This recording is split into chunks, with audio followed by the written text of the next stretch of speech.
Bismillahirrahmanirrahim. I am Hasan Sari. Nabuwat and Risalat Part 2. Dear friends, last time I explained the status of the Messenger and the Prophet, Nabi and Rasul. And now I will tell you how the Rasul's post was also eliminated along with the Prophet by fraud. Books of Hadith were placed instead of that living Rasul, while the responsibility of the Quranic Rasul was to establish and manage the Islamic government, as the Quran says, وَإِذَا جَاءَهُمْ أَمْرٌ مِّنَ الْأَمْنِ أَوِ الْخَوْفِ أَذَاعُوا بِهِ وَلَوْ رَدُّوهُ إِلَى الرَّسُولِ 4/83. When there comes to them some matter touching safety or fear, they make it known among the people.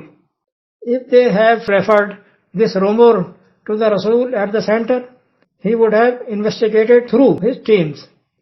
Brothers, consider now that according to Quran, who will investigate book or living Rasul? Of course, the book cannot do this work. So, it is necessary that the Rasul of Quran is a living person, not a book. This conspiracy has been going successfully for the last 1200 years ago.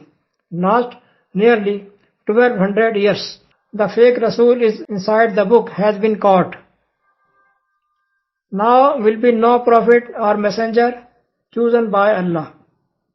Muhammad was the last chosen Rasul and Nabi and Rasul. Now those who claim to be a prophet, messenger or Mahdi from Allah are all liars, cunning. All liars, cunning, like Mirza Ghulam Ahmad Qadiani, Riaz Ahmad Gohar Shahi, Ahmad Isa Krishna or any other. I will tell you in the next episode who will choose the Quranic Rasul and how will be chosen. Who will choose and how will be chosen. Next, inshallah, next time I will tell you. Wassalamu alaikum.